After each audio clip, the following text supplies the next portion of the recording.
Morning, welcome back. We're doing something really different today for us. We're actually in fresh water. I don't think I've ever fished in fresh water in my life, and this boat certainly hasn't seen fresh water. So the main reason for this video is we wanted to do a run through of our tinny. We've had it for 6 months now, so we've had a few people keen to see how we load the tinny on our camper and how it's been for us as a fishing platform for the last 6 months. So it's early, it's freezing cold. We're going to have a fish for an hour or so, and once the sun's up a little bit, we're going to do a bit of a boat run through and hopefully help some people out with their research on finding the right boat to travel Australia with. I know that when I was researching what boat to travel with, it was really hard. Like, there wasn't a whole lot of info around, so I'm keen to try and help some people make a good decision on what boat they want to travel with, and hopefully, give you guys some insight on how we found this boat so far. Right, so we have been travelling for just over 6 months now, and we reckon that we've done nearly 100 days of fishing in this boat.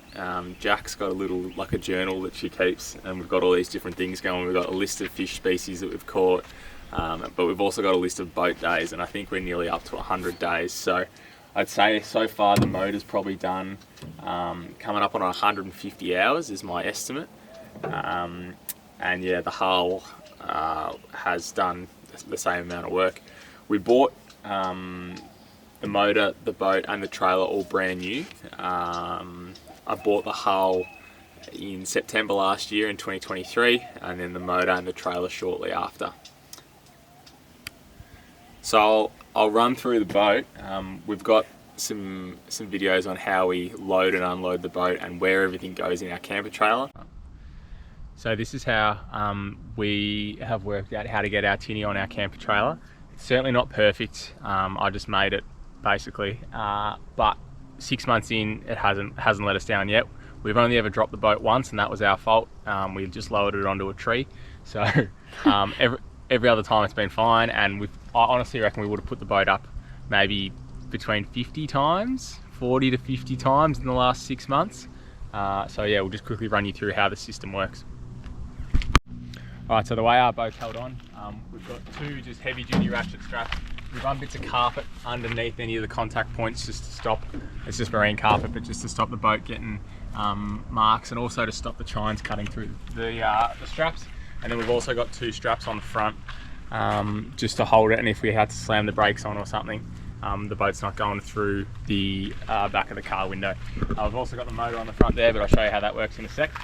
So when we get into camp, the first thing we do is we pop all these straps off, and then we get the boat down. So everything we've done to our camper trailer, we haven't done any welding except for one thing, which I'll show you, but everything else is just bolted on, just because we didn't want to compromise our boat rack in any way, and if we want to sell it, that way the new person doesn't have to deal with a heap of bits and pieces welded on. So the only thing that is welded is this little entry point here, and what this is for our brace bar. So that just slides in there, and what that does is that stops the boat hitting the back of the trailer when it lowers off, which you'll see in a sec. So up here we've just got a boat trailer winch that we've bolted onto the bottom of the trailer. It's just like I think it's a 55 kilo winch with some winch line in there, and that's what winches the boat up and down. The way it comes on and off is we just use a standard 12 volt battery drill, and we just basically drill the winch handle on and off to raise and lower the boat. So we'll show you how it goes off. Right, so the first step is got our bar in. I just get up on top and just pull the boat back until it hits the turn point, which is about there. So this is the one bit I come in handy. We need two of us here. James sits at the other end of the boat and lowers it down, and then I let off the winch rope just slowly so that it doesn't crush it.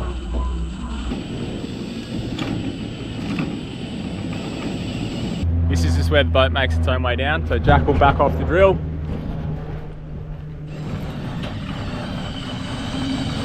So that's just unwinding, and I don't need to do anything here. The boat will just make its way down on its own. Hits this brace point in here. You can see the boat's hitting the spare tyre, hits the brace point, and then it just sort of lowers itself down. So in the boat, there's 3 points of like contact, I guess, that gets it up. The first part is just a bridle line on either side of the back of the boat. So these are exactly the same length. If they're not the same length, it won't work. And they're just shackled onto our roller that's at the back here and tied off on the back of the boat. So they're exactly the same on either side. And then in the middle here, we've just got an equalising bridle line with a centre loop, and we put our winch strap onto this centre loop like that, and that's what lifts it up. And that's just tied onto the bow, and then we've got 2 D shackles that hold it either side, exactly like any rooftopper that you'd see like on a 4-wheel drive that goes up onto the roof of the car. It's the exact same setup. Everyone really does it the same way.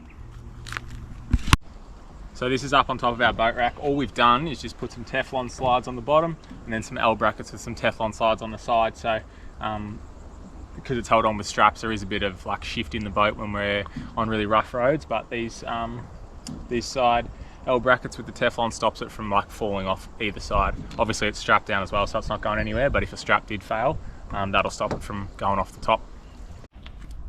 So the good thing about this camper is when we're not using the boat, we can leave it on the rack and tilt the rack up. It's pretty hard to do. I can just do it on my own. And at the start we were pretty worried about it in the wind, but then now we've just got so confident, like if it's blowing 20 knots of wind, the boat's flipped up, doesn't matter. So that's a real advantage. There's not a lot of campers that you can have a 100 kilo tinny up on the rack and leave it up on the rack in the wind. So we love that, and we've certainly used it a lot, like left it on the rack a lot more than we thought we'd be confident to leave it on there. So that's been really good. So this is all the mangrove jack trailer. It's stored in various spots throughout the camper, but it takes about a minute or 2 to put together, and then we just rip the boat on there, put the motor on, and we're good to go. So this is how we travel with our motor. This is a Real Easy Trailers, like a T-bracket, I guess it's called.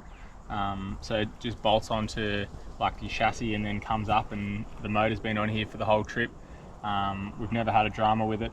We did nearly lose the motor one day, but I was a bit hungover when I put it on and I didn't do it up tight enough, so that was 100% my fault. This thing has been so impressive, and you think it's going to wobble around, but like with the motor on, you can barely move it. It's so solid. So for what it is, I think it weighs maybe 15 kilos. It's been really, really good, so I definitely recommend one of them. And then the motor just bolts on here exactly as you put it on the back of your transom on your boat. Easily the worst part of the whole boat ordeal is getting the motor off the bracket and onto the boat. You can get like an assisted boom that sits in here and you can like hoist it up on a pulley system, but we didn't do that. The motor weighs 45 kilos. It's pretty deceiving, but I'm actually not that strong, so it is kind of hard, but you just sort of get underneath it, muscle it up, and try and put the boat as close as you can. There you go, and you tighten up your bolts and you're good to go. That's it. Easy as that. The last thing is a outboard support bracket here. We only put this in if we're going more than like a couple of minutes, so we're about to run out onto the main freeway now for a little bit, so this is definitely needs to be on. It's just from BCF. It's the one that's got a spring in it, so it's kind of spring loaded, so when you hit a bump, it absorbs the shock through that spring there, and it was like $60 and it hasn't broken yet, so it's going pretty good. You just got to jam a T-tail in there because it will scratch your motor after a while. And then we've got our number plate on there as well, and yeah, that's all it is. So motor, bought brand new from a dealer, and this thing's been outstanding. Has not even been close to letting us down in the time that we've had it. Like I said, probably around the 150 hour mark, and I'm really glad we went with a 4-stroke, not a 2-stroke, because you don't have to mix fuel. It's just straight unleaded, and the fuel efficiency in this thing, I reckon that's what makes it stand out. I've spoken to people that have got Yams and that have got Suzukis, and when I tell them this, people are amazed. So at the start, we got this 12-litre fuel tank, and I thought I need to get a bigger fuel tank. That's not gonna last us. And as I started to use the boat more, I realised that this fuel tank is magic. It actually never runs out. The other day, we did over 85 Ks of distance, and that doesn't include the motor idling for a couple of hours when we were fishing in some creeks and stuff. And we didn't even use 12 litres for 85 Ks of travel. There was some like glass calm, flat out driving. There was some really rough driving when we were trying to get back. We did about 20 Ks into some really rough water, so the fuel efficiency on this is absolutely amazing.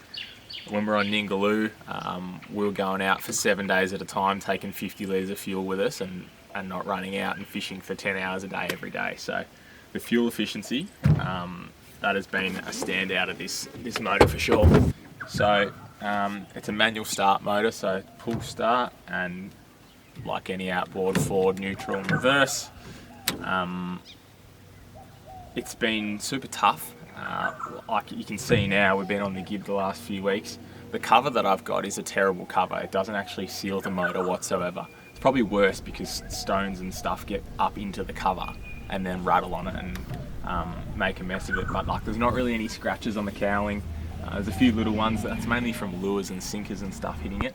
But I took the cowling off the other day and there's actually no red dust inside the engine. There was plenty on the outside, but nothing on the inside, so that was really good. The settings on the engine itself is not a whole lot. You've got your tiller, it locks, so like if you're trolling you can just sort of set your speed, whatever it might be, and just leave it. And then you can adjust how tight your tiller is by adjusting this knob, so if you want it to just flick back to no speed, you can adjust that accordingly. And then you can adjust the stiffness of your tiller, so if you loosen it right off, it's loose as. When you're going fast, that's really dangerous.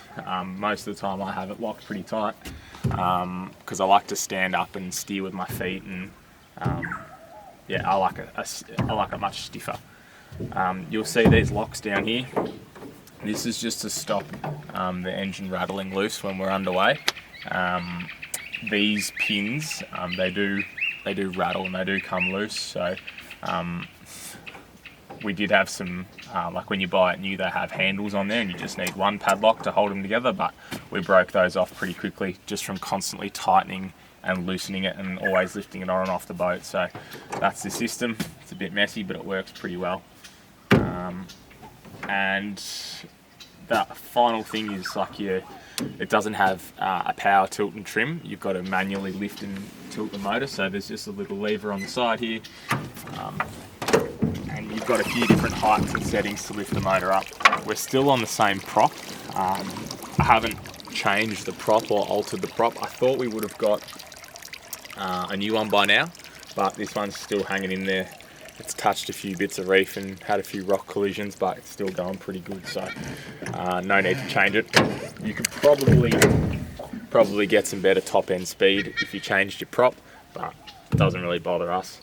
Our top speed is 22 knots with the two of us in here and a little bit of gear, like a little bit of fishing stuff and some fuel. But we very rarely go that fast because it's not good for the motor to go that hard. That's like full stick as hard as it can go. We normally cruise, if it's really calm, we'll cruise at like 17, 18 knots, just so the motor's not getting flogged and running at full revs all the time. But yeah, that's the motor so far. We'll look at the hull next, I guess. It's a Sea Jay Nomad 370 high side model, and it's a 2023 hull. They come from Queensland and I got it in Victoria. The hull itself's been fantastic. The high sides and the stability in this thing is amazing. The amount of gear we put in here and I guess the conditions we take it out in, it's been really good so far. I've tried to do as little like permanent fixings of the hull as possible because we do lift it up onto our camper trailer. And the hull itself on its own, before you put a single thing in it, weighs 101 kilos, so it's pretty heavy. So we've got a few things that are permanently in here, but we've really tried to keep it to a minimum. So our sounder, we've just got a lithium battery that runs our sounder, and it all is removable except for the mount that the sounder sits on. So basically when we unpack the boat or set the boat up, that's the only thing that stays there. Our battery is on a little mount down here, just a lithium battery that is charged by a 240, and then a transducer's mounted on the back on a slide. And as you can see, like, it's just all velcroed on, and it does take a bit longer to set up, but it's all off the boat at all times and when we're travelling, and I'm not worried about rocks and dust and stuff getting in. It's just a Lowrance 5-inch sounder, and yeah, it's all removable, and we have 2 of these lithium batteries. I actually had this sounder and these batteries from one of my fishing kayaks, and these batteries are sick. We can run, this is a small one, this is only a 7 amp one, and the sounder will run probably for 3 8-hour days on this one battery, and then I've got a bigger one, which is I think 16 amps, and that'll run the sounder for sort of 7 or 8 days before it dies. So for the flooring in this boat, when we left in December, we didn't actually have this flooring in. I thought we'd be fine with no floor and just bare aluminium. I think we caught our first tuna. Where were we? We were in Margaret River. We caught our first tuna, and within about 5 seconds of that fish being in the boat, I went, right, we need to get some kind of floor, because the boat just turned into a death pit, like blood and slime from fish on the aluminium, and we never wear shoes, so your feet just like slide and slam into the different ribs and stuff of the boat, and it was actually really dangerous. So we've just got this like rubber matting floor, and it's off eBay. You buy it in a roll for $50, and we bought 2 rolls, so it cost $100, and then I think $40 for postage. It's filthy at the moment, but if I went to the car wash and a few gold coins in about 20 minutes, it'd look brand new. And we don't treat it very nicely, so we've done it throughout the whole boat. Front seats, Jack's seat up the front's got it. It's literally throughout the whole boat, and it's just in strips, and we just measured it, cut it. Pretty dodgy job, but it's been on there 3 or 4 months now, and it's held up amazing. So that is, I reckon, definitely the way to go if you're trying to keep your weight down in a tinny, because it's going upside down on a roof or a camper or whatever. I reckon that is the best way to go. Really effective and cleans up really easily, and it's really nice on your feet. Doesn't get hot. Oh, it gets a bit hot actually. We've had some days where it's got a bit hot, but you just splash some water on it and it's fine. So yeah, that's been really good so far. So the next major thing for us is like storage around the boat. So rod holders was always the big one. I'm a shocker. I always bring more than what we need in terms of rods. So I wanted to have at least 5 rod holders, and they all had to be together. And if you've seen any other videos, you'll see that we run around this boat like it's a treadmill. Like whenever we're on really good fish, especially like when we've been on good marlin and big tuna and stuff, we run around it, which means that if you have your rods somewhere that's not in a central point of the boat, you're going to run into dramas. So we didn't have rod holders on for the first few months because I just wanted to get a feel for where I thought they should be, and in the end we found that slightly off centre on the back of the front seat was the way to go. This is Jack's this is her area here, so this is where she sits. So we've just got some really light but pretty high quality, I think it's the brand's Railblazer, I think, yeah, Railblazer ones. They're plastic but they're super sturdy. We've had shotgun rods in this one here and marlin take off, and it hasn't broken them yet, so these have been really good so far.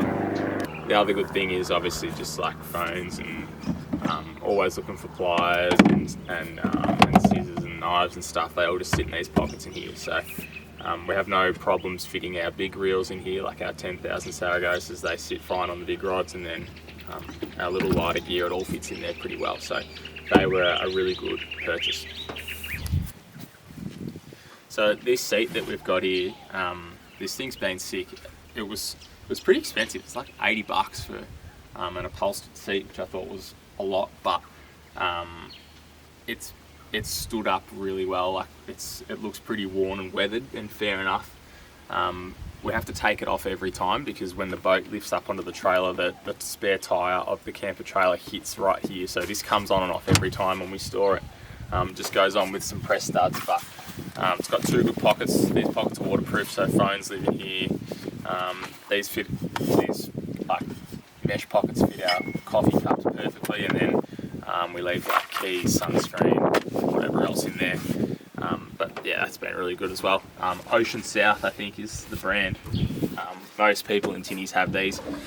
Only drama is they don't make them like in these Nomads. The back seat's 400 wide and the front seat's only 350 wide, so Jack doesn't get a seat, which is a bit rough. So all our safety gear, this is a hard one, and I've come up with this box system, and this box just lives in the middle of the boat, and whenever we put the boat in the water, this box comes with us.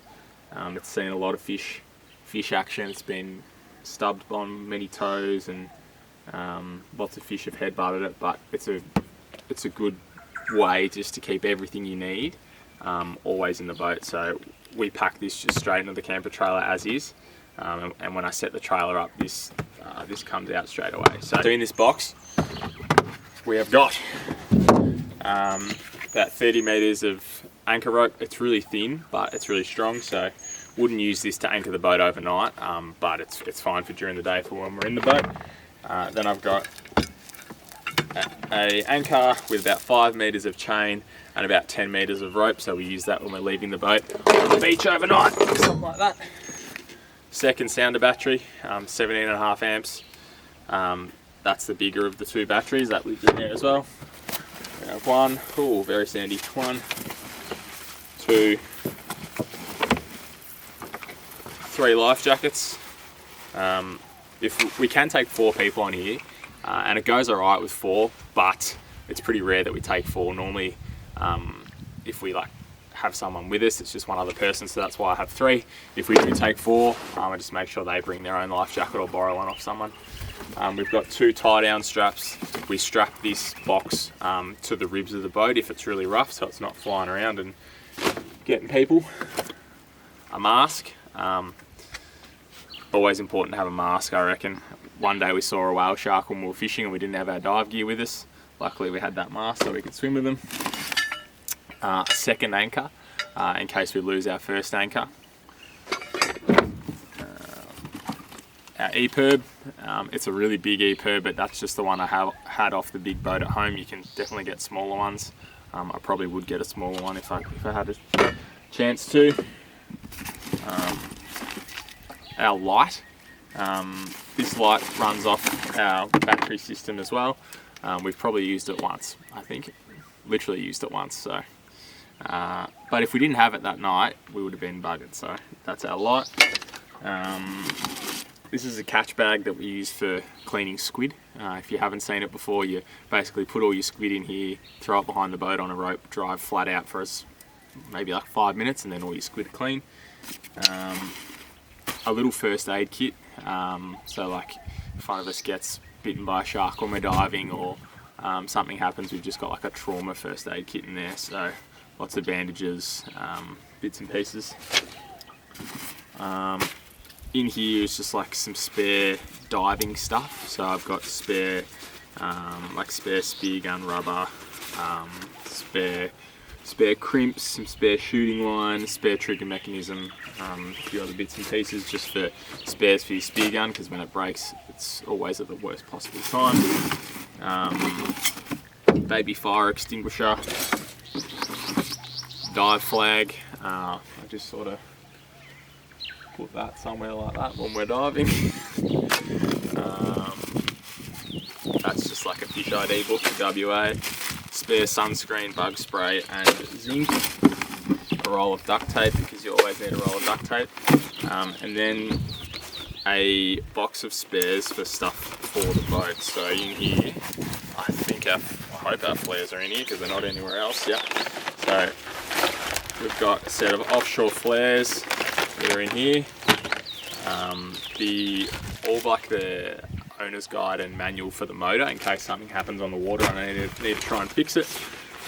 Big floating torch. A spare pull string, so if I ever broke this pull string when I'm trying to start the boat, I've always got a spare. Haven't broke it yet, touch wood.